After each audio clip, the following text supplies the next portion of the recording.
The February wind carved down from the Colorado Rockies like a blade, scattering pale snow across the narrow mountain road where Garrett Ashford's Ford F-150 labored against the incline. His knuckles had gone white on the steering wheel hours ago, the skin stretched tight over bone as he navigated ruts deep enough to swallow a tire. At 47, he carried the bearing of a man sculpted by 2 decades of homicide investigations, square jaw marked with faint scars from altercations that never made official reports, dark stubble threaded with premature gray eyes that oscillated between hypervigilance and a bone-deep exhaustion no amount of sleep could cure.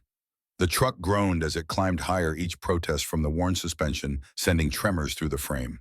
Garrett had been a Denver police detective for 22 years, the kind of investigator other cops respected but rarely approached outside the precinct. His broad shoulders and muscular build still suggested capability, yet his posture now sagged under an invisible weight, the specific gravity of a husband who had buried his wife last June and still couldn't accept the word accident. Beside him, 10-year-old Ivy Ashford sat motionless against the fogged passenger window. Her delicate frame seemed to have contracted since Claire's funeral, as if grief itself were physically compressing her. Long brown hair fell unkempt around pale cheeks that had lost the flush of childhood. Blue eyes that once sparked with mischief now held only a dull flatness, fixed on the endless white landscape scrolling past, but seeing nothing. She clutched a worn stuffed rabbit against her chest, its ears frayed fabric patched in two places where love had literally worn it thin. Since the highway patrol officer had appeared at their door last June, with his hat in his hands, Ivy hadn't spoken a single word. Garrett glanced at her every few seconds, searching for some flicker of the daughter he'd known before. The therapist had used careful clinical language: selective mutism trauma response, protective dissociation. Translation: his little girl had retreated so far inside herself that she might never find the way back. The suggestion had been environment change, something drastic enough to jar her loose from the prison of silence. But this driving toward a $5 cabin in the middle of February wilderness, even Garrett questioned whether desperation had finally curdled into stupidity. The memory of his colleague's reaction still burned hot. 3 weeks ago in the precinct break room, Detective Vaughn Sterling had leaned against the doorframe with that trademark smirk playing across his thin lips, coffee mug raised like he was proposing a toast to Garrett's misfortune. $5, Ashford, that's pathetic even for a grieving widower. The laughter that rippled through the room had followed Garrett down the hallway and apparently all the way into these mountains. Sterling had his partner for 6 years before the reassignment, had always possessed a talent for finding the softest part of a man's pride and pressing down until something ruptured. But Sterling didn't know what Garrett had discovered. None of them did. Because 3 days after Claire's funeral, while sorting through her photography equipment, Garrett had found the photograph wedged inside a camera bag she rarely used. The image showed this exact cabin log construction, sagging roofline, surrounded by pines, and on the back in Claire's elegant handwriting, GPS coordinates circled twice in red ink. Below that, a partial sentence dated April, 2 months before her death. If something happens to me, G, the rest torn away as if she'd changed her mind mid-warning. The cabin materialized suddenly as the trees parted, exactly matching the photograph down to the specific angle of structural decay. It squatted in a small clearing, half buried under snow, that had drifted against its north wall.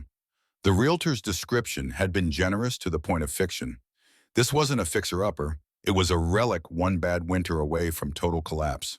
The roof sagged under accumulated weight shingles, missing in patches that would guarantee leaks. Windows clouded with years of dust reflected nothing but gray sky. The chimney showed a vertical crack wide enough to see daylight through. Garrett cut the engine and let silence settle like another layer of snow. The air smelled of pine resin and cold stone, that particular clarity that comes with high altitude in winter. Ivy hugged her rabbit tighter, her breath visible in the rapidly cooling interior. He tried to inject enthusiasm into his voice, knowing it rang hollow. "This is it, kiddo. $5 and a signature. Not much, but it's ours." The words floated unanswered in the frozen air between them. He swallowed hard and tried again. "Your mom used to dream about places like this. She always said cabins held memories better than city walls." For one heartbeat, Ivy's eyes shifted toward him, some deep recognition stirring, but then she looked away and pushed open her door. The snow crunched under Garrett's boots as he approached the entrance. The front door had swollen in its frame from years of mountain moisture wood grain splitting along stress lines.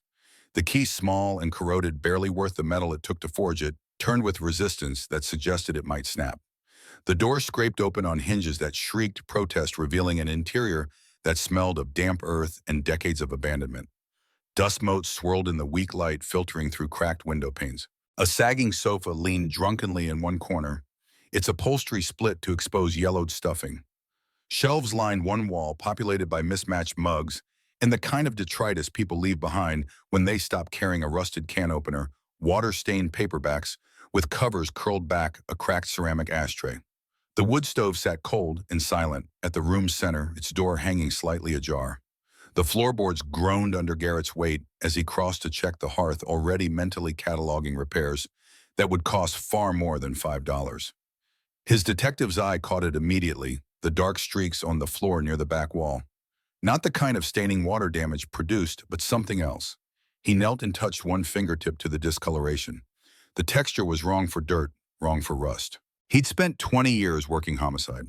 He knew dried blood when he saw it, knew how it oxidized to that particular rust brown, knew the way it soaked into porous surfaces and refused to wash completely clean.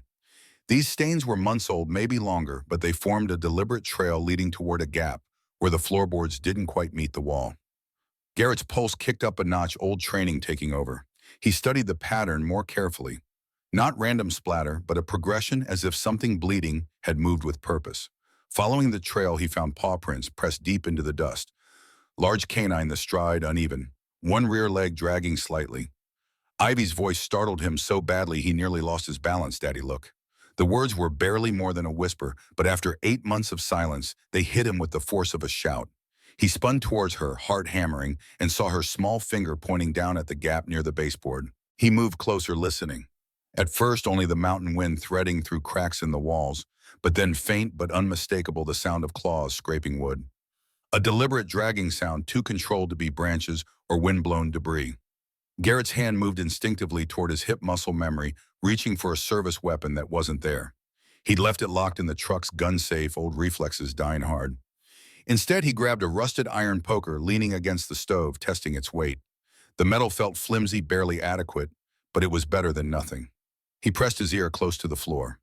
The scratching came again, closer this time, accompanied by a faint whimper that raised every hair on the back of his neck. Something was alive beneath their feet.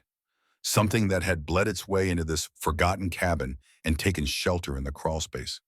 Garrett forced his voice steady for Ivy's sake. It's probably just an animal. Maybe raccoons. But his tone lacked conviction. 22 years of police work had taught him to trust unease, to recognize when a situation carried weight beyond its surface appearance. The sound came again, claws dragging closer, deliberate, as though whatever was down there was waiting, listening back.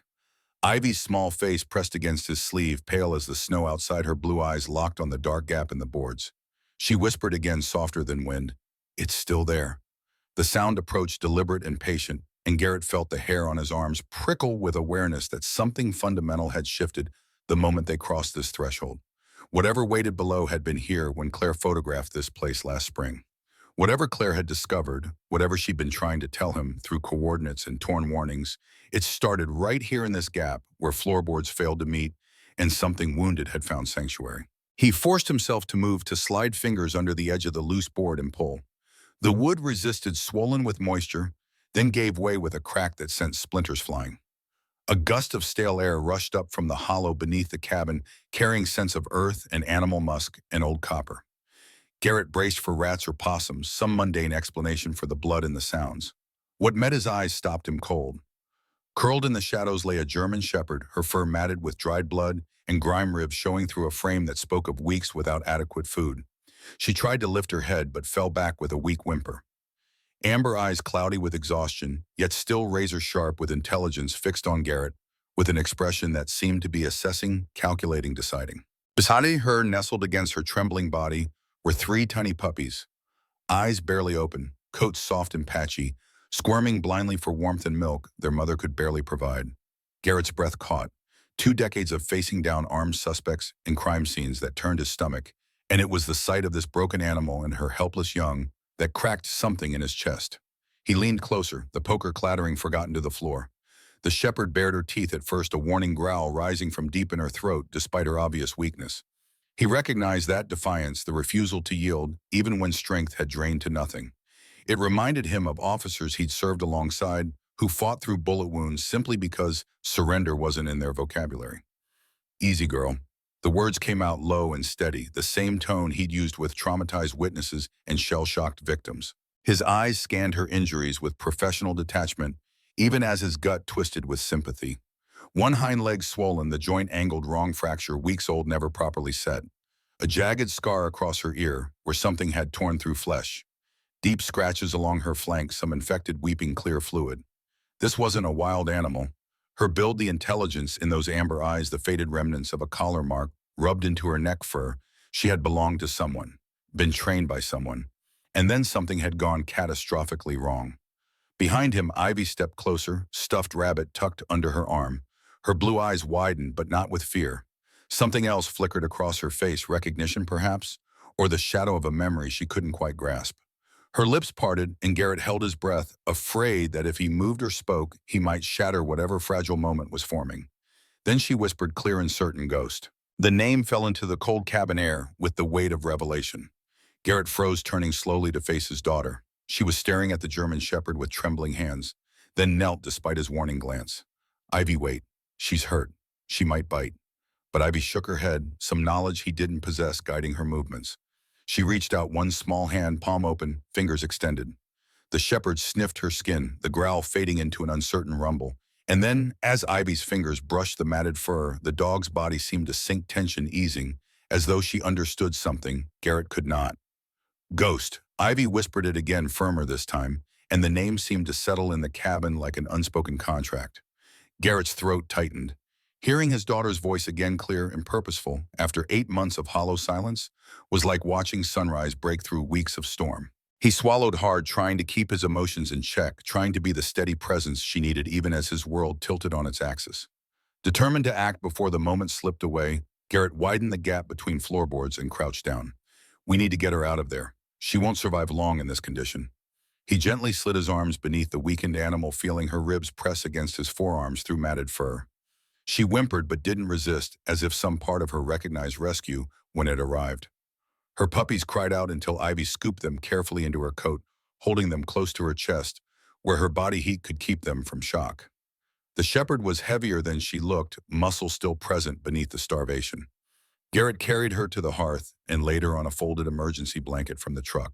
He moved with the same controlled precision he'd used countless times at crime scenes, hands, steady breathing, even mind cataloging details and prioritizing actions. His training returned without conscious thought. Check the wounds clean, the blood apply pressure where infection threatened. He tore strips from an old flannel shirt in his bag and bound her injured leg as best he could, knowing it was makeshift, but better than leaving her to die beneath the floorboards. The puppies squirmed against Ivy, tiny whines filling the silence. She looked down at them with something close to wonder, pale cheeks flushing with color he hadn't seen in months.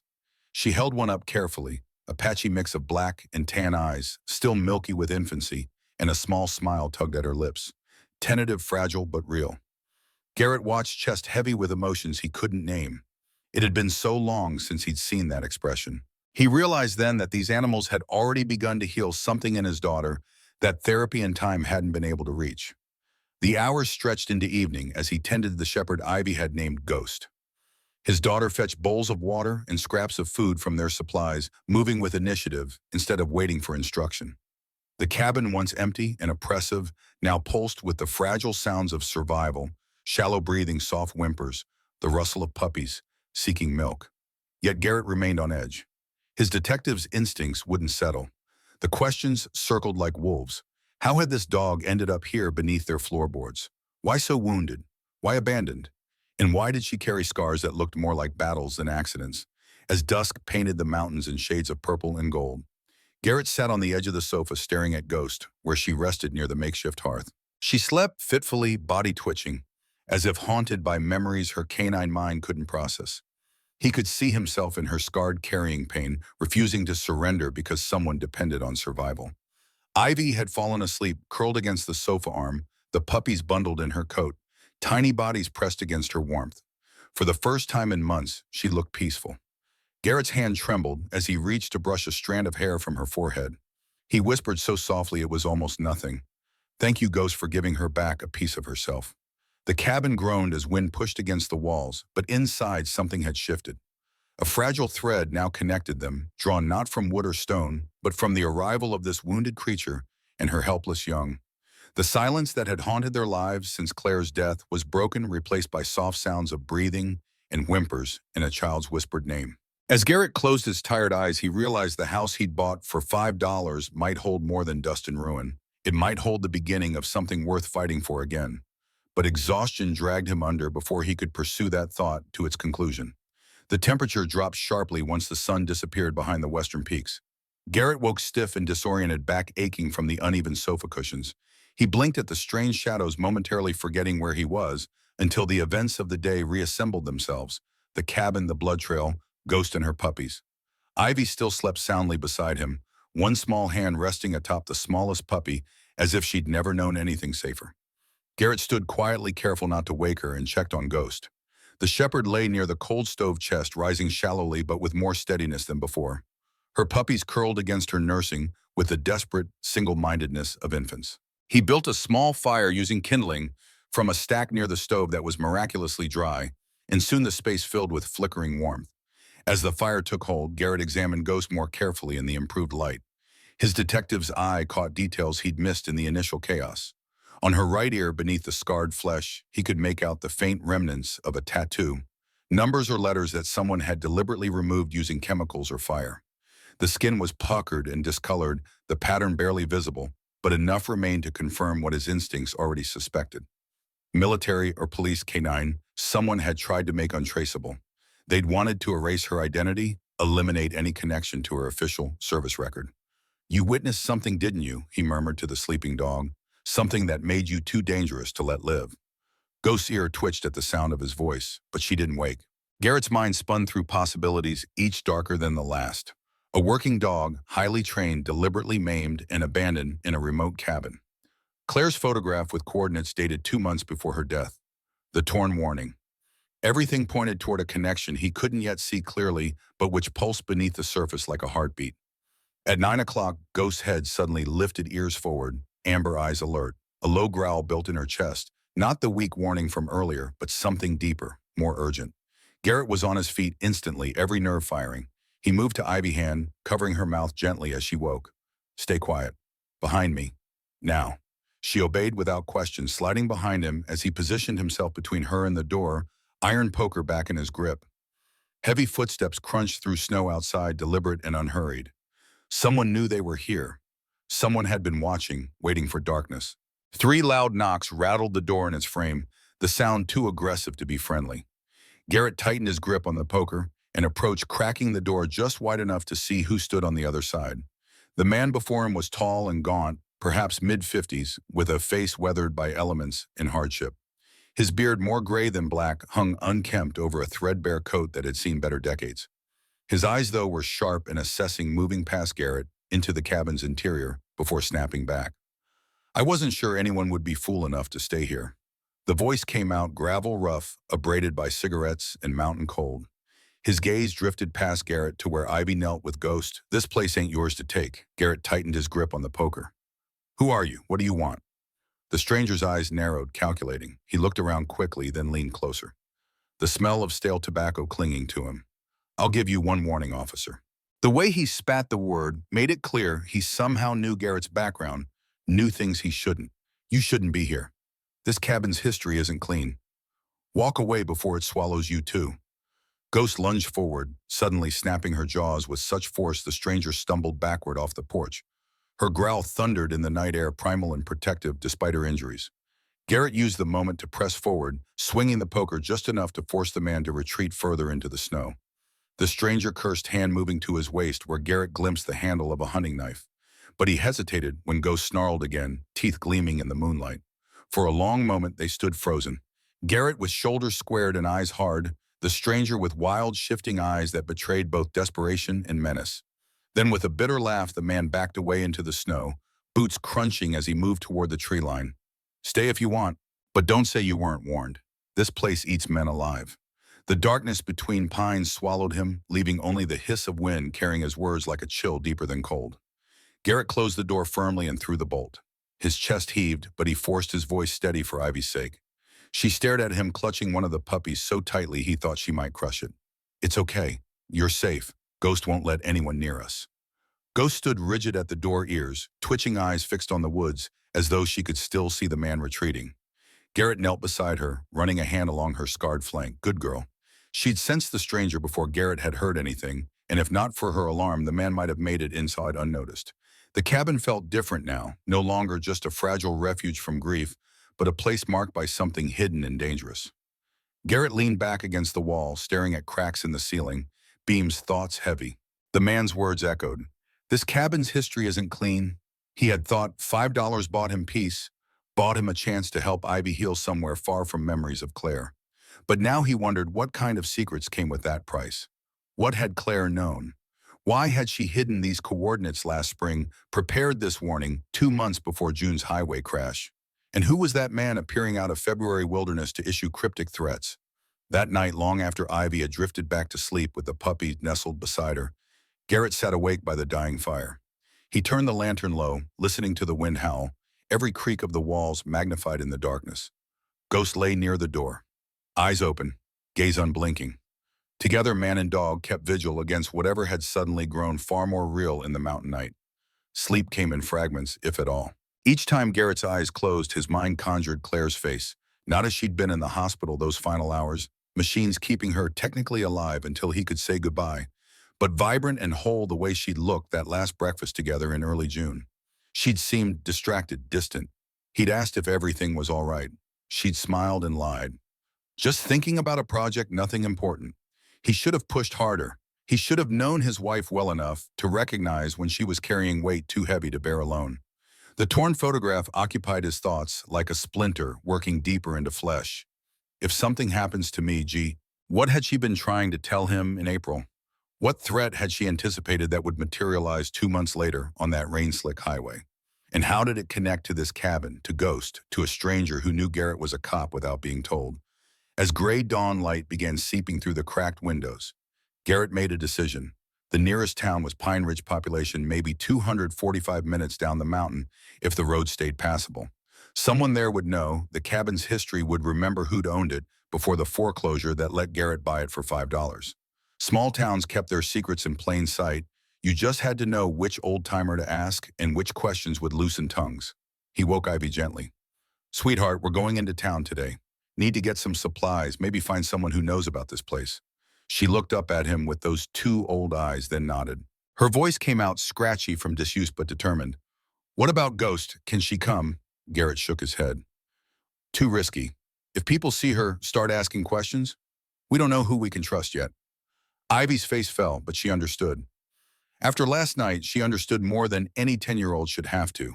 They left Ghost and the 3 puppies secured in the cabin with enough food and water to last the day. Garrett reinforced the door as best he could and left the poker within easy reach, though he doubted the shepherd needed weapons beyond her teeth. As they pulled away in the Ford, he watched the cabin shrink in the rearview mirror, half expecting to see smoke or worse. But it just sat there, sagging, impatient, keeping its secrets for a few hours longer.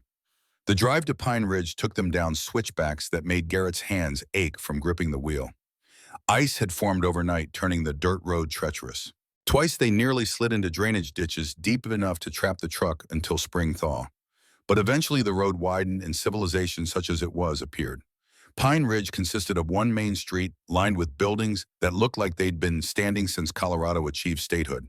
A general store anchored the north end, its weathered sign promising groceries, hardware, and ammunition. A post office that doubled as town hall sat across from a small medical clinic. A diner with smoke curling from its chimney occupied the south end. Perhaps a dozen other businesses filled the gap's feed store, mechanic, real estate office with dusty windows. A handful of trucks sat parked at angles that suggested their owners had been inside drinking coffee since before dawn. Garrett parked in front of the general store, his Denver plates immediately conspicuous among the mud-splattered local vehicles. He could feel eyes tracking them as he helped Ivy out, her small hand clutching his with a grip that spoke of anxiety. Stay close to me. We're just here to buy supplies and ask some friendly questions. The bell above the door announced their entrance with a cheerful jingle that felt at odds with the tension coiling in Garrett's gut. A few locals browsed the aisles, all of them turning to stare with the undisguised curiosity of people who knew everyone in town and recognized outsiders instantly. Behind the counter stood a woman who commanded immediate attention, despite her age or perhaps because of it. Eleanor Thorne looked every year of her 83 winters, but her bearing suggested she'd outlasted them through sheer force of will. Silver hair pulled back in a neat bun framed a face mapped with lines that spoke of harsh weather and hard-won wisdom. Her hands spotted with age but steady organized receipts with methodical precision. When she looked up and her gaze met Garrett's, something flickered in her expression. Recognition, perhaps? Or confirmation of a long-held suspicion. "You must be the fool who bought the Miller cabin for $5. Her voice cracked like bark on ancient trees but carried clearly across the store. Garrett tensed hand instinctively moving toward where his weapon would be if he were on duty, news travels, fast. Eleanor's mouth curved in something that might have been a smile on a warmer-faced small town. "We don't get many outsiders in February." Her gaze moved to Ivy, softening almost imperceptibly at the sight of the child, then narrowing as she noticed the small nose peeking from beneath Ivy's coat. One of the puppies, Ranger the boldest, had managed to wriggle his head free. Eleanor's breath caught audibly, her weathered hand flying to her throat where a silver pendant gleamed. "That's one of Ghost's puppies." The statement hung in the air, loaded with implications Garrett didn't yet understand. His muscles coiled, ready to grab Ivy and retreat, but Eleanor raised both hands in a gesture of peace. "Easy, officer. I'm not your enemy. Claire was my friend." The sound of his wife's name in this stranger's mouth hit Garrett like a physical blow. Eleanor's eyes held his, intelligent and knowing. She said someone would come eventually. Didn't expect her husband and daughter. She moved with surprising speed for her age, crossing to the door and flipping the sign to read family emergency. The few customers exchanged glances, but shuffled out without complaint, clearly accustomed to Eleanor's authority in her own establishment. Once the last patron departed, she locked the door and gestured toward the back. "Come with me. Quickly. We don't have much time." Eleanor's studio occupied the space behind the general store, like a secret kept in plain sight. Canvases leaned against every available wall surface, creating a gallery that documented decades of mountain life through the eyes of someone who understood light and shadow with uncommon precision. Garrett's attention snagged immediately on the works dominating the far wall, dozens of paintings featuring the same German shepherd, rendered in oils, watercolors, charcoal studies. Ghost standing guard at a moonlit cabin. Ghost with puppies, barely visible in the shadows. Ghost beside a man in marine dress uniform, the subject's face turned away, but his bearing unmistakably military. "Your wife painted most of these last spring." Eleanor moved through the space with the confidence of someone who'd arranged it herself years ago and knew every object by touch. She was talented with a camera, but wanted to learn traditional methods. "I taught her. We became close." Ivy stared at the canvases with wonder and something deeper, the recognition of her mother's work in a context she'd never imagined. Garrett felt the floor tilt beneath him. Claire here in this mountain town spending afternoons painting dogs and landscapes while he'd believed she was volunteering at the animal shelter in Denver. The geometry of deception was beginning to take shape. Claire started at Pine Valley Veterans Center 18 months ago. Eleanor crossed to a painting of wildflowers, lifting it carefully from its hook to reveal a wall safe behind. Photography for their grant applications, therapy session, documentation. Smart woman, observant. She noticed things others missed: dogs disappearing from the program, veterans leaving suddenly against medical advice. She started asking questions that made certain people uncomfortable. The safe opened with a series of clicks that seemed too loud in the confined space. Eleanor withdrew a USB drive, standard black plastic that could have come from any electronics store, but the weight with which she handled it suggested otherwise. "Claire gave me this 3 days before she died. Made me promise that if anything happened, I'd give it only to federal authorities. But when the accident report came through Denver PD so fast, so clean, after everything she told me about corrupt officers, I couldn't trust anyone." Her weathered hand extended the drive toward Garrett. Until now, he took at the small device, feeling heavier than physics allowed. Claire's handwriting on the label read simply, "Truth." Eleanor provided a laptop from beneath a cluttered desk, booting it with the slow deliberation of someone who'd learned technology late but mastered it through necessity. Garrett inserted the drive, AB pressed close against his side, both of them holding breath they didn't realize they were keeping. The directory structure revealed Claire's methodical mind. Folders organized by date and type, photographs, audio recordings, financial documents, personnel files, video. Garrett opened photographs first, and the screen filled with thumbnails that told a story in frozen moments. Denver PD Captain Malcolm Cross meeting Pine Valley staff in underground parking garages. Detective Vaughn Sterling, Garrett's former partner, the man who'd mocked him in the break room, unloading unmarked boxes at the facility's loading dock at 2 in the morning. Veterans and work crews loading panel trucks with cargo that didn't match any official supply manifests.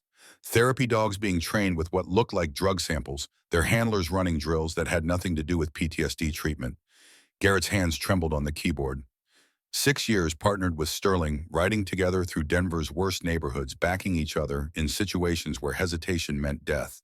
And all that time, Vaughn had been running product for Cross using his badge to protect a distribution network that exploited the very veterans the VA system was supposed to help. The betrayal burned hotter than anger. It was personal in ways that made his vision narrow and pulse hammer in his temples. The audio folder contained dozens of recordings, each time-stamped and labeled with initials Garrett assumed corresponded to speakers. He clicked one labeled MCVS042524. Captain Cross's voice emerged from the laptop speakers with crystal clarity. The vets are perfect for this. Already trained, disciplined, loyal. Most of them damaged enough psychologically that they won't question orders if we frame it right. Vaughn Sterling's voice responded with the casual indifference of someone discussing livestock and the dog program's genius.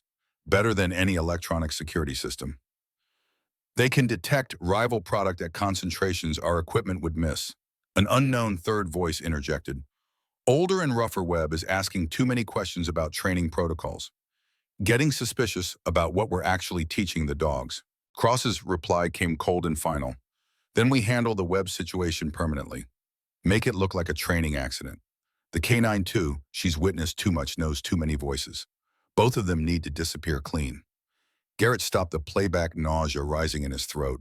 This wasn't just corruption. It was systematic, calculated reaching from street-level distribution all the way up through department leadership.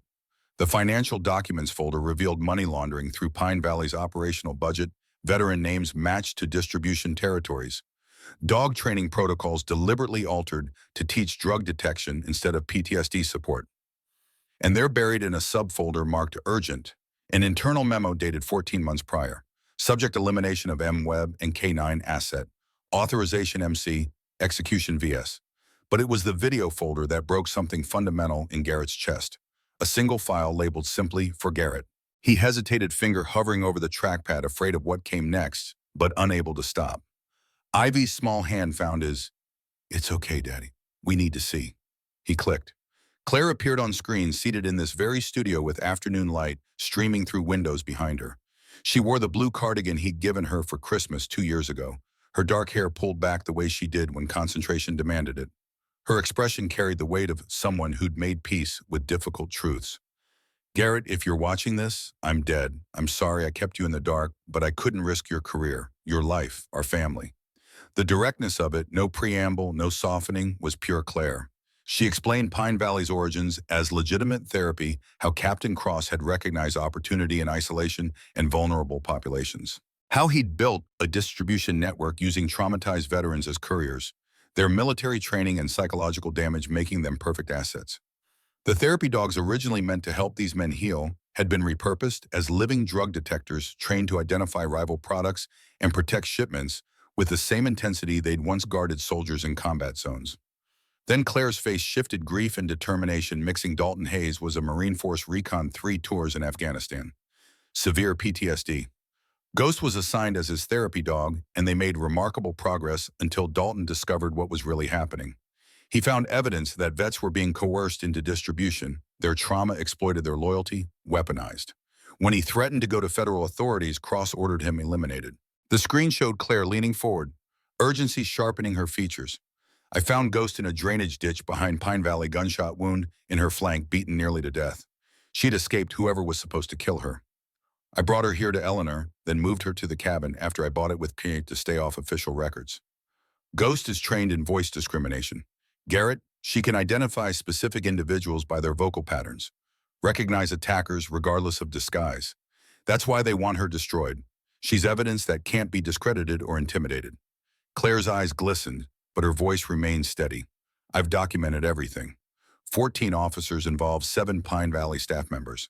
Contact FBI Special Agent Catherine Brennan, Public Corruption Division.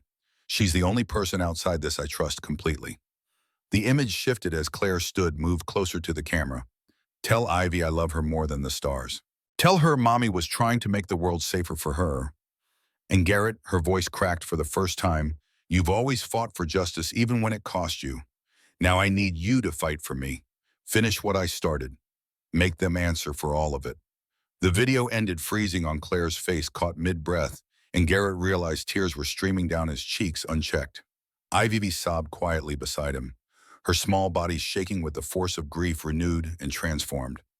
Eleanor handed them tissues without comment, her own eyes red-rimmed. For several minutes, none of them spoke. The only sound was Ivy's ragged breathing and the old building settling around them like a held breath releasing. Garrett wiped his face with rough, angry swipes. His wife had been murdered, not killed in an accident, but executed because she'd gotten too close to exposing corruption that reached the highest levels of Denver PD. The brake failure that Highway Patrol had ruled mechanical defect was sabotage, probably simple and effective. Cut the line, wait for her to hit a long downhill stretch, let physics do the rest. Clean, deniable, exactly the kind of hit Sterling would arrange under Cross's orders. Black SUV outside. Eleanor's voice cut through his spiral, sharp with alarm. She'd moved to the window, peering through a gap in the blinds. Two men, not locals. Government plates. Garrett was on his feet instantly, cop instincts overriding everything else. He pulled Ivy behind the nearest shelf stack while Eleanor maintained her position at the window. They're just sitting there, watching the store. How long? Garrett's mind raced through tactical options, most of them bad. If Cross had people in Pine Ridge already, the net was tighter than he'd realized. Eleanor checked her watch, 10 minutes, maybe 12. One of them's been on his phone the whole time. Garrett cursed under his breath. Phone meant coordination, meant backup. Potentially en route meant their window for escape was closing fast. Eleanor moved with surprising speed, retrieving keys from a drawer beneath the register. My truck's in the back alley, blue Ford F-250. Tank's full, keys under the driver's seat. She pressed a second key into his palm. This one smaller and older, storage cellar at your cabin. Claire stocked it with supplies for exactly this situation. There's an escape tunnel. She showed me the plans before. Before they killed her, Garrett finished, silently. Eleanor's expression confirmed it. Take Ivy and go. Now. Eleanor was already moving toward the front of the store, clearly planning to intercept whoever was in that SUV. Garrett grabbed her arm. They'll know you helped us. The old woman's face hardened with resolve that had outlasted 3 husbands and buried 2 sons. I've lived 83 years in these mountains, Mr. Ashford. I'm not afraid of thugs in cheap suits. Besides, her eyes met his with fierce clarity. Claire was the daughter I never had. I owe her this much. They slipped out the back door into an alley that smelled of old snow and motor oil. Eleanor's Ford sat exactly where promised, substantial and anonymous, among the service vehicles. Garrett buckled Ivy and tucked Ranger back into her coat and pulled out carefully, headlights off, using the alley's length to gain distance before turning onto a side street that paralleled Main. In the rearview mirror, he watched 2 men in dark suits enter Eleanor's store. His gut twisted with guilt at leaving her, but dragging a child into a confrontation would be worse than useless. The drive back took longer than the descent had. Garrett used logging roads and fire access roads Eleanor had described, staying off the main highway, where roadblocks could materialize faster than he could detect them. Ivy sat silent, processing everything she'd seen and heard. Finally, her small voice broke the tension. Mommy was really brave, wasn't she? Garrett's throat constricted.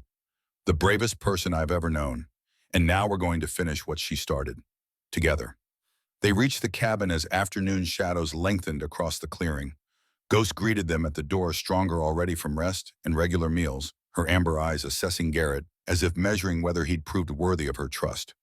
The puppies tumbled around Ivy's feet, their clumsy enthusiasm providing a moment of normalcy in circumstances that had shredded any pretense of ordinary life. Garrett found the cellar entrance exactly where Eleanor had indicated, hidden behind the cabin's north wall beneath a drift that looked natural but concealed metal doors set into the foundation. The key turned smoothly despite the cold, suggesting recent use. Claire had been here prepared. This anticipated the need for someone to follow her instructions. The stairs descended into darkness that smelled of earth and gun oil, and stored food, the particular scent of a prepared position. When Garrett reached the bottom and found the light switch, what illuminated made his breath catch. This wasn't storage, it was a bunker. One wall held weapons arranged with military precision, 3 rifles with scopes, 4 handguns of various calibers, ammunition boxes stacked and labeled a combat knife, in a tactical sheath, body armor in his size. Communications equipment occupied another wall, satellite phone, with encryption capability, radio scanner laptop hardwired to satellite internet that wouldn't depend on local infrastructure. Medical supplies that would stock a small emergency room, trauma kit, antibiotics, painkillers, surgical instruments still in sterile packaging, and food MREs, water filtration, sleeping bags rated for sub-zero temperatures enough to sustain 2 people for 6 months. But it was the electronic system that revealed the depth of Claire's preparation. A control panel labeled Distraction Protocol connected to speakers wired throughout the surrounding forest. Pre-recorded audio of police raids, FBI operations helicopter, sounds radio chatter, everything needed to create the illusion of a major law enforcement presence. Remote activation via a device small enough to pocket. Garrett stared at it, understanding, crystallizing. Claire had known they would come, had known that whoever killed her would eventually track the evidence to this cabin. She'd prepared to make a stand to defend what she'd discovered with whatever means necessary. A detailed topographical map of the region covered a third-wall escape routes marked in Claire's precise hand, tunnel systems, highlighted rally points indicated. Garrett traced the lines, committing them to memory, the way he'd memorized tactical diagrams during his academy days. One route led northeast through old mining tunnels. Another followed a creek bed that would hide tracks. A third, marked Last Resort, showed a passage directly beneath the cabin floor. Ivy descended the stairs carefully, eyes widening at the arsenal. Mommy really was a spy, wasn't she? Not exactly, but she prepared like one. Garrett lifted her to see the map. She wanted to protect you, sweetheart. Protect both of us. Everything here is insurance that we'd survive if things went wrong. The USB drive felt heavy in his jacket pocket, Claire's voice still echoing in his head. Make them answer for all of it. Ghost descended last, moving better than yesterday, but still favoring her injured leg. She explored the cellar with professional interest, nose working, clearly recognizing the space. She'd been here before with Claire, probably during the setup phase. When she reached the weapons wall, she sat at attention, a trained response Garrett recognized from canine demonstrations he'd witnessed. She knew what those rifles meant, understood on some level that this place represented readiness for conflict. The sound of vehicles approaching shattered the moment. Ghost's ears snapped forward, a low growl building in her chest. Garrett moved to the periscope. Claire had installed a simple mirror system that let someone below see the clearing above. 4 SUVs, black with government plates, rolling to a stop around the cabin in a formation that spoke of tactical training. 8 men emerged, all armed, all moving with the coordinated precision of a team that had done this before. A loudspeaker crackled to life. Garrett Ashford, this is Detective Vaughn Sterling, Denver PD. We know you're in there with the dog. Come out peacefully and we can resolve this. The voice carried across the clearing with amplified authority, and Garrett's stomach turned to ice. 6 years of partnership, of trust built through shared danger, and Vaughn had been playing him the entire time. Every case they'd closed, every criminal they'd arrested, all of it tainted by the knowledge that Sterling was running his own operation on the side. Ghost's reaction to Sterling's voice was immediate and visceral. Her entire body stiffened, hackles rising along her spine, lips pulling back to expose teeth in a snarl that had nothing to do with normal canine aggression. This was trained response, the voice discrimination Claire had described.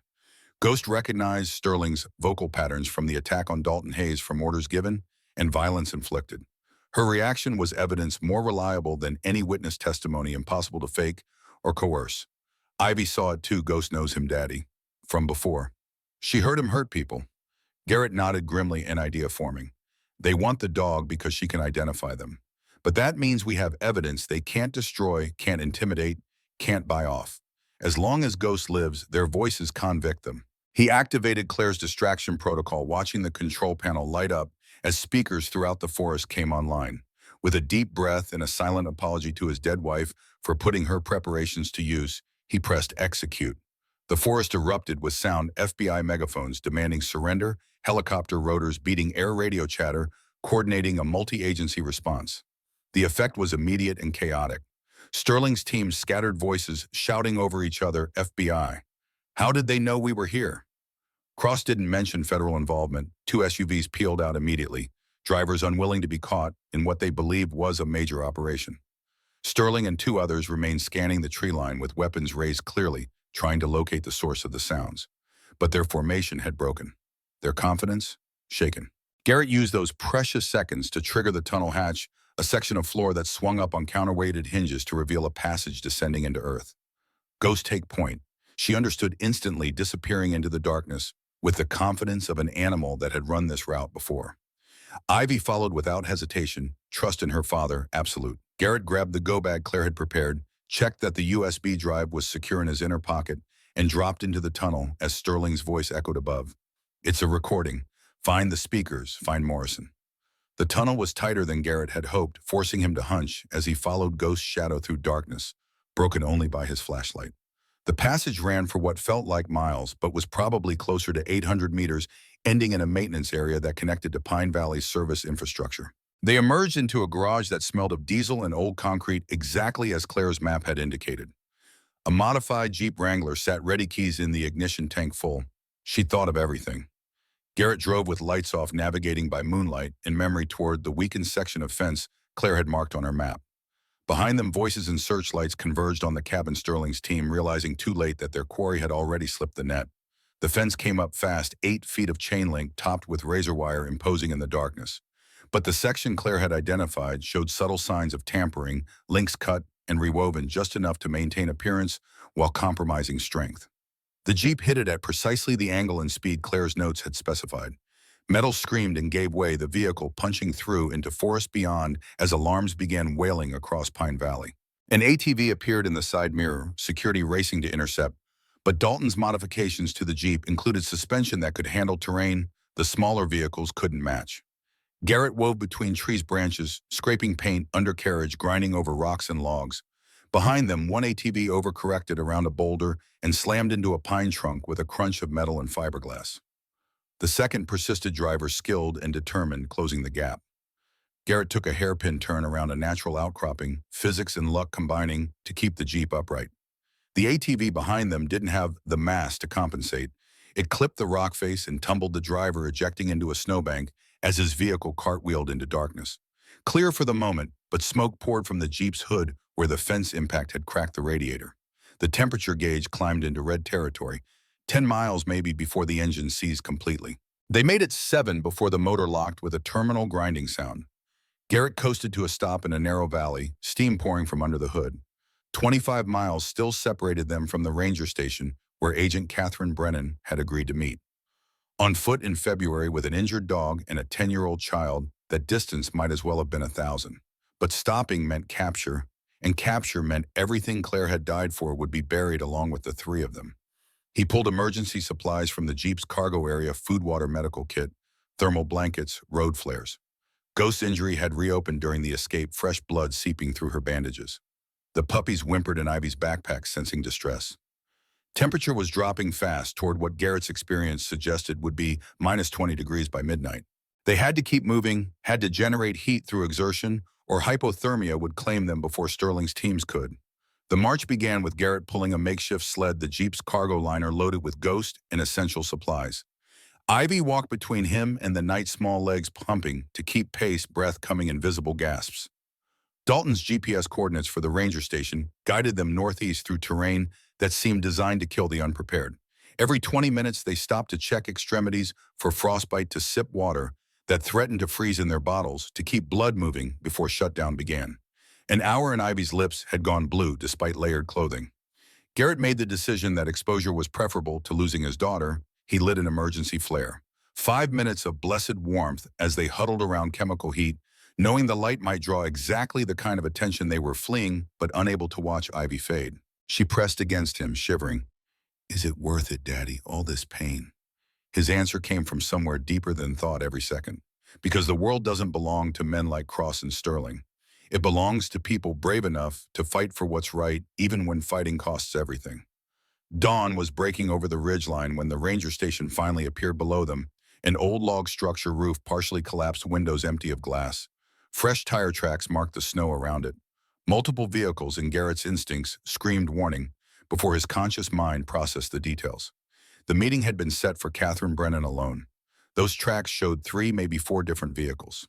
Something was wrong. They approached using tree cover, working their way to a position where Garrett could observe the interior through a broken window. What he saw confirmed his worst suspicions. Agent Brennan stood inside, professional in her FBI windbreaker, but her hands were bound behind her with zip ties. Captain Malcolm Cross stood to her left, expensive suit at odds with the derelict surroundings. Vaughn Sterling occupied the right, weapon drawn, and pointed casually at the floor. 2 additional men Garrett didn't recognize covered the exits. Cross's voice carried clearly through the broken walls. "Where's Ashford?" "He should have been here an hour ago." Brennan's response was sharp with anger. I don't know. I came alone like he asked. You used my communication to set this trap.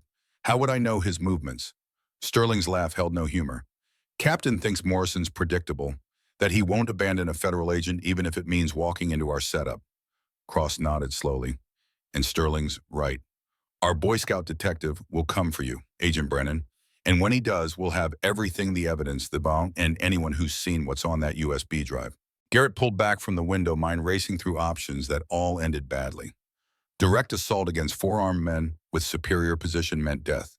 Retreating meant abandoning Brennan to whatever Cross had planned, which likely involved a shallow grave in these mountains.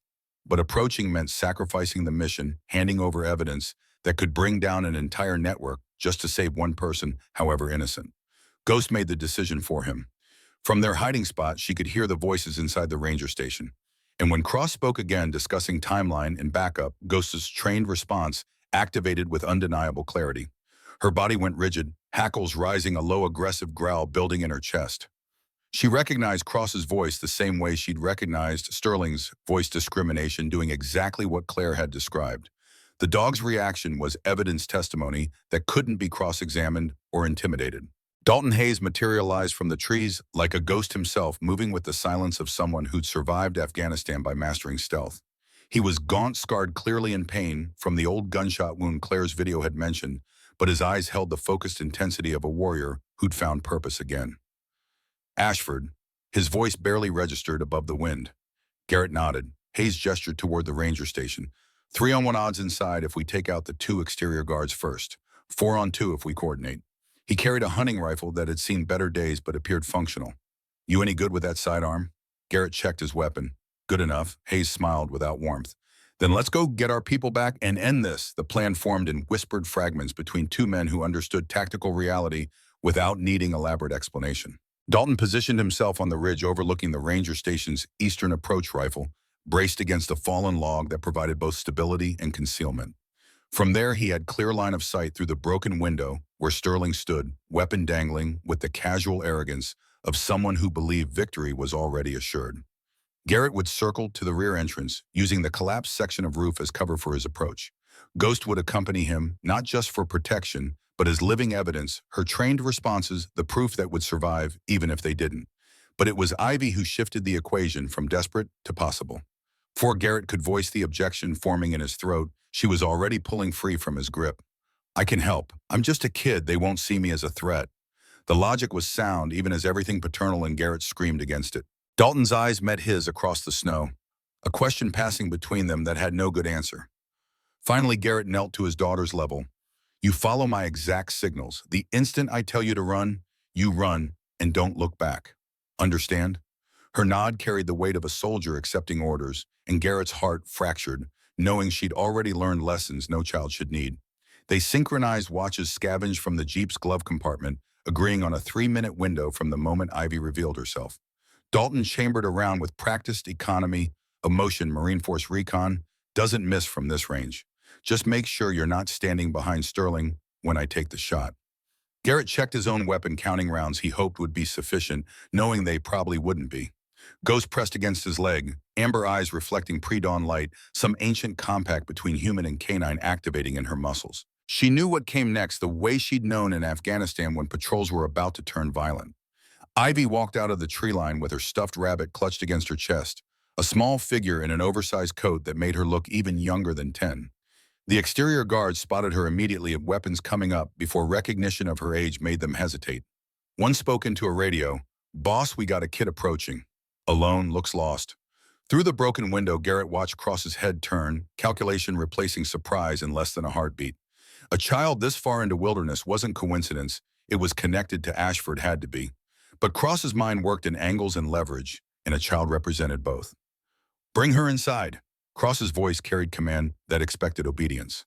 Sterling moved toward the door, and Garrett's finger tightened on his trigger, waiting for Dalton's shot, counting seconds that stretched into geological time. Ivy approached the entrance with trembling steps that weren't performance, her fear genuine enough that even Cross couldn't doubt it. "Please, my daddy's truck broke down. It's so cold. I don't know where we are."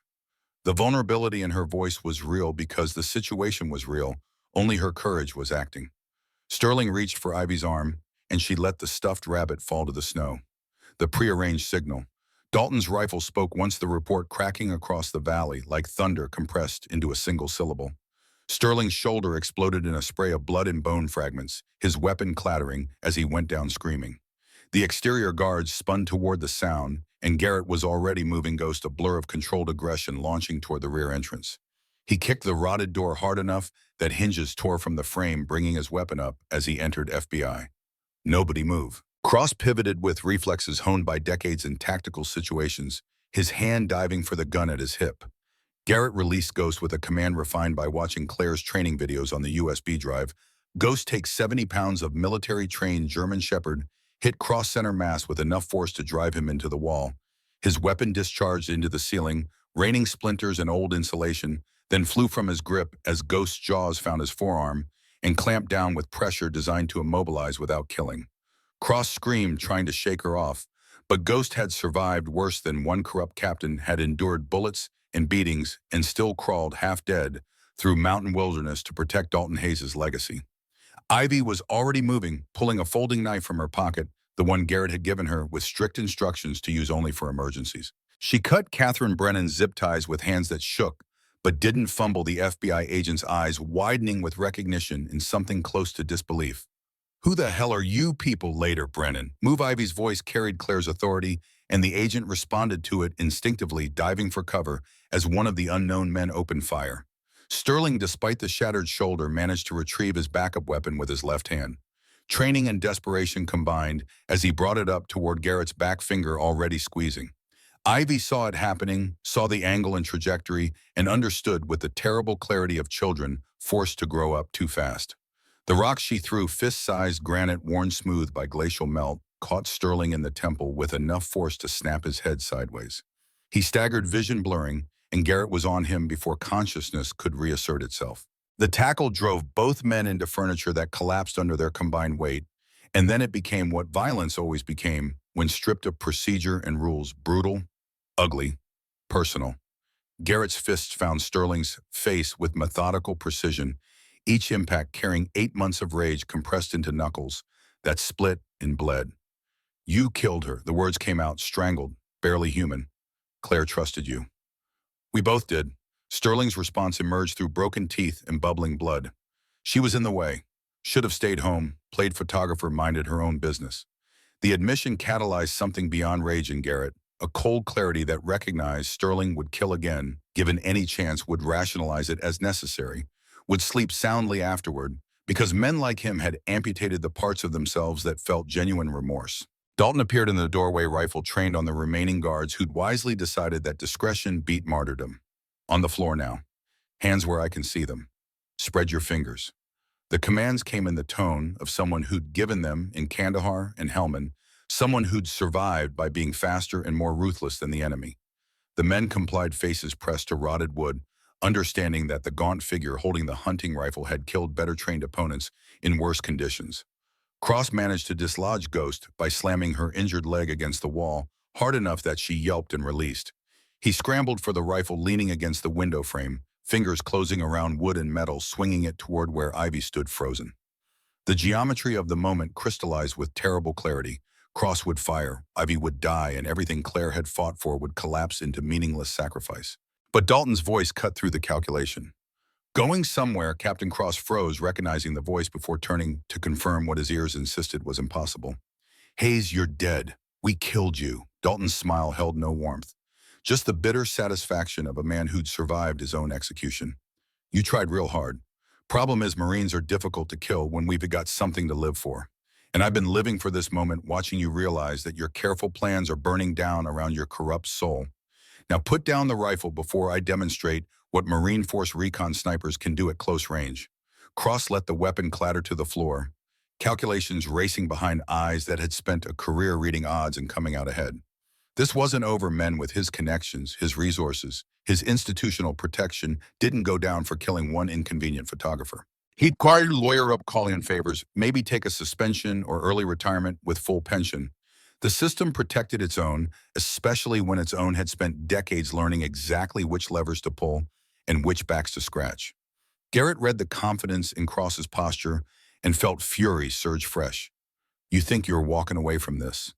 Think your badge protects you. Catherine Brennan had recovered her service weapon from where Cross had confiscated it, and her voice carried federal authority that cut through the testosterone and violence. Captain Malcolm Cross, you're under arrest for murder, conspiracy to distribute controlled substances, corruption under color of authority, kidnapping a federal officer, and about 6 other charges my assistant will enumerate when I get proper signal. The litany continued, each count another nail in a coffin Cross clearly didn't believe would hold him. Vaughn Sterling, you're similarly under arrest. Both of you have the right to remain silent, and I strongly suggest you exercise it because anything you say will absolutely be used against you. But it was Ghost who sealed the coffin irrevocably. Garrett played the audio recording he'd captured on his phone during the ambush.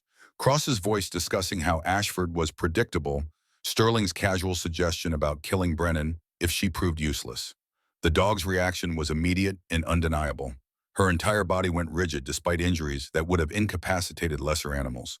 Hackles rose along her spine in a ridge of aggression, lips pulled back from teeth that had drawn Cross's blood minutes earlier.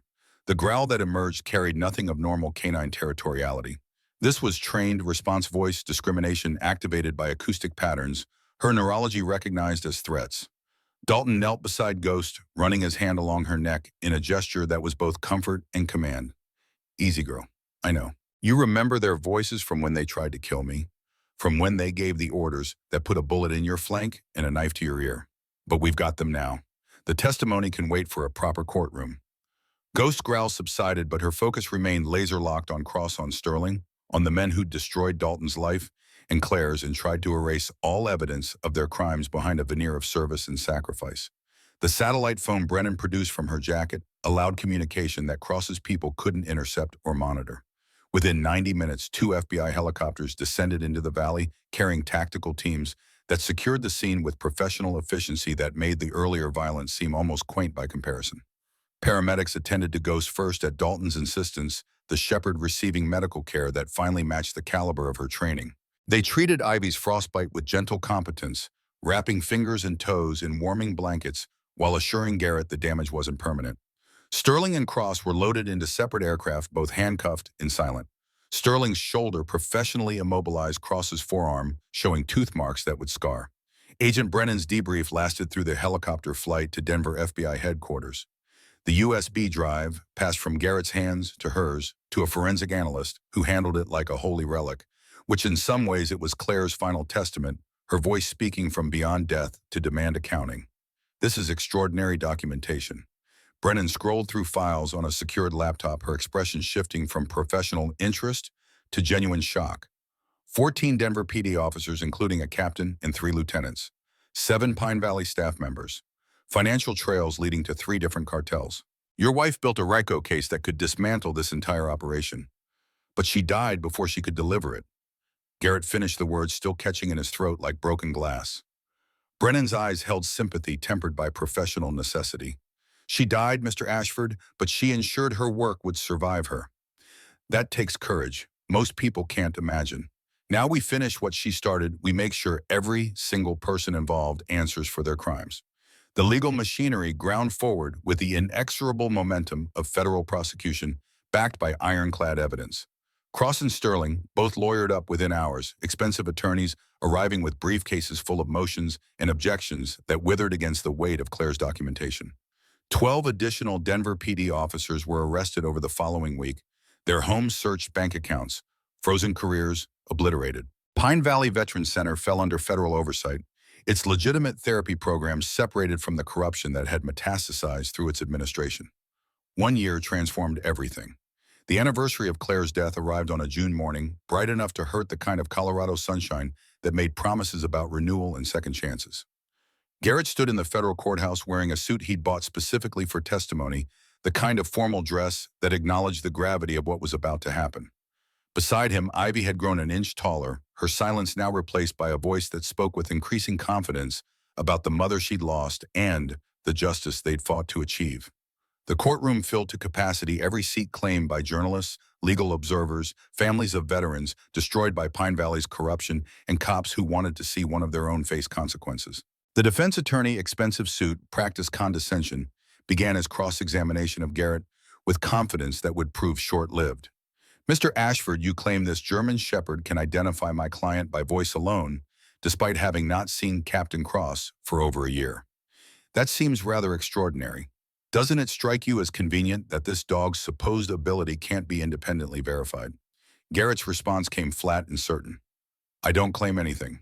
I'll demonstrate. The judge, a woman in her 60s who'd built her career on cutting through legal nonsense, nodded permission. Bring in the animal.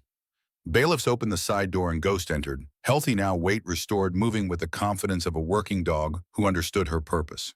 She wore an official service vest, documentation from 3 independent veterinary behaviorists confirming her training and certification. Dalton accompanied her, no longer gaunt, but carrying himself with the bearing of someone who'd reclaimed his life from people who tried to bury it. The demonstration was simple. Ghost sat at attention while Cross was instructed to speak, to deny the charges, to proclaim his innocence, to say anything that would produce the vocal patterns his larynx couldn't help but create. This is absurd. I'm a decorated officer being railroaded by a vendetta. The words had barely left his mouth when Ghost's reaction shut down every objection the defense had prepared. Her posture went rigid, focus narrowing to exclude everything except the source of that voice. The growl that emerged carried recognition that transcended normal canine response. This was trained behavior voice discrimination, doing exactly what years of canine development had designed it to do. The jury watched riveted as Ghost maintained her alert position. Amber eyes locked on Cross with intensity that made several jurors visibly uncomfortable. Dalton's testimony provided context. That's a trained response developed for identifying friendly versus hostile forces in combat zones. Ghost was trained to recognize specific voices, to remember them indefinitely, to alert on those patterns regardless of circumstance. She heard Captain Cross give the order to kill me. She heard Detective Sterling coordinate the actual attempt. Her neurology stores those patterns the way our memory stores faces. Dogs don't lie, Your Honor. They can't be bribed or intimidated. They just remember. The jury deliberated for 3 hours before returning verdicts that felt both inevitable and stunning in their finality. Guilty on all counts for Captain Malcolm Cross murder in the first degree, for Claire Ashford's death, conspiracy to distribute narcotics, corruption under color of authority, attempted murder of Dalton Hayes, and 18 other charges that would ensure he died in federal prison. Detective Vaughn Sterling received 20 years, eligible for parole in 12, if he demonstrated the kind of remorse that seemed biologically beyond his capacity. The 12 other officers received sentences ranging from 5 to 15 years, their careers destroyed, pensions, forfeited, lives reduced to numbers in the federal correction system. Garrett sat through the verdict announcements with Ivy pressed against his side, her small hand gripping his with strength that contradicted her size. When the judge read the murder conviction and mandatory life sentence, something in Garrett's chest unclenched for the first time since that June evening when the highway patrol had knocked on their door. Ivy whispered through tears that streamed down her face, "Mommy can rest now. She doesn't have to keep fighting anymore." Garrett pulled her close, his own vision blurring with the weight of completion. Outside the courthouse, reporters swarmed with questions he didn't answer, cameras flashing against a sky so blue it seemed impossible that darkness had ever existed. The cabin had undergone its own transformation during those 12 months. Insurance money from Claire's death, bitter irony that her killers had unwittingly funded the reconstruction, paid for renovations that honored the structure's character while addressing decades of neglect. The new roof withstood mountain weather with professional-grade materials. Double-pane windows kept warmth inside through February cold. The chimney stood rebuilt stone by stone, its cracks sealed. Inside, the space glowed with honey-colored wood salvaged from an old barn, giving the walls texture that new lumber couldn't replicate. Claire's photographs covered every surface, her eye for composition, evident in images that captured the mountains in every season, portraits of veterans before corruption destroyed them, studies of Ghost and Dalton during therapy sessions when hope still seemed possible. Ivy's paintings joined them, technique improving under Eleanor's patient instruction, until her work demonstrated skill that made gallery owners from Denver inquire about commissions. She painted Ghost and the puppies with photographic precision. She painted the cabin during the siege distraction, protocol speakers rendering it almost mythic. She painted her mother as memory preferred alive, laughing whole. Ghost lived with them, permanently certified as Ivy's emotional support animal by therapists who recognized what the dog provided that their training couldn't replicate. The 3 puppies, Ranger Sage and Juniper, had grown into the promise their genetics suggested, all entering training programs for legitimate veterans therapy work under Dalton's supervision. He'd partnered with the reformed Pine Valley Center to build what Claire had believed possible before Cross corrupted it beyond recognition. Every veteran who found healing through those dogs carried forward a piece of Claire's mission, her death transformed into something that saved rather than merely destroyed. Eleanor visited most weekends, her truck loaded with art supplies and stories that filled gaps in the narrative Garrett hadn't known existed. She and Ivy would paint for hours, while Eleanor recalled Claire's final months, the determination that hardened as evidence accumulated, the fear she concealed behind professional competence, the absolute conviction that exposing truth mattered more than personal safety. Your wife understood something most people never learn. Eleanor's brush added delicate touches to a wildflower canvas one afternoon. That silence in the face of evil is itself a form of evil. She refused to be silent even when silence would have kept her alive. Garrett found purpose consulting with Catherine Brennan's public corruption unit, his decades of police experience now weaponized against the kind of cops who betrayed their oaths.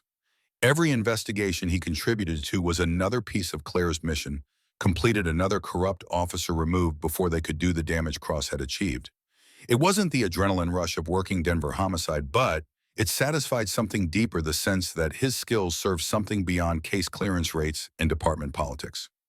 The memorial service happened on the first anniversary of Claire's death, when mountain wildflowers bloomed in profusion and the air carried that particular clarity of early summer.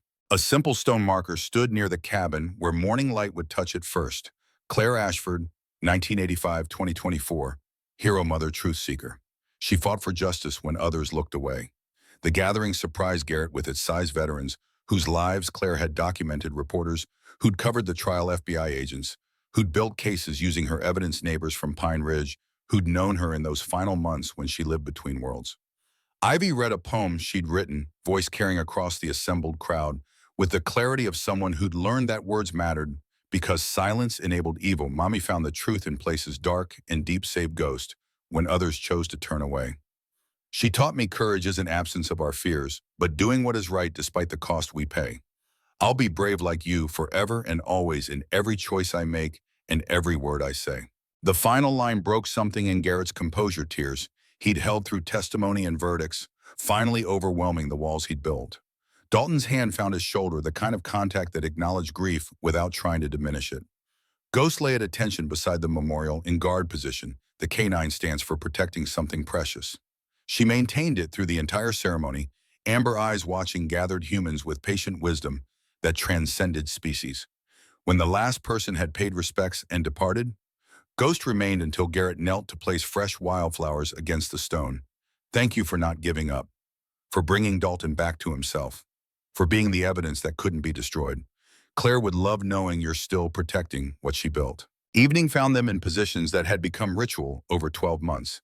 Garrett reading case files for Brennan's unit, Ivy completing homework, her teachers described as exceptional ghosts sprawled with her head resting on Ivy's lap, while Ranger Sage and Juniper tumbled in play that would develop into working discipline. Outside, June's sunset painted the mountains in shades of gold, and rose the same light that had illuminated Claire's last morning and now blessed their survival. Inside, peace had settled like snow accumulating through a long, quiet night. Ivy looked up from geometry homework, expression, thoughtful, Daddy.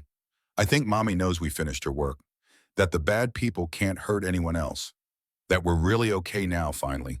Garrett set down his file, giving her complete attention. That moments like this demanded, she knows, sweetheart. She's been with us since that night, making sure we didn't give up when things got darkest. I believe that with everything I am. Ghost's tail thumped once against the floor, a sound of contentment that needed no translation. The mission Claire had started was finished. The men who'd killed her were caged. The veterans they'd exploited were receiving genuine help. The corruption they'd built was dismantled. And here in a cabin purchased for the price most people spent on lunch, 3 humans and 4 dogs had constructed something that transcended trauma, a family forged in fire, tested by forces that would have shattered lesser bonds, and emerging with strength that only comes from refusing to surrender to darkness.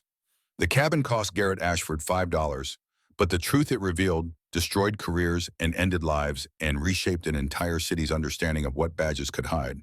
The family it built, strange, wounded, resilient, that was priceless beyond any currency humans invented to measure value. And as Garrett closed his eyes, listening to his daughter's breathing and Ghost's gentle snores and the mountain wind playing its eternal song, he understood that broken things could heal if you gave them safe harbor and refused to abandon them to the cold. Claire's final gift wasn't just the evidence or the justice or even the vindication.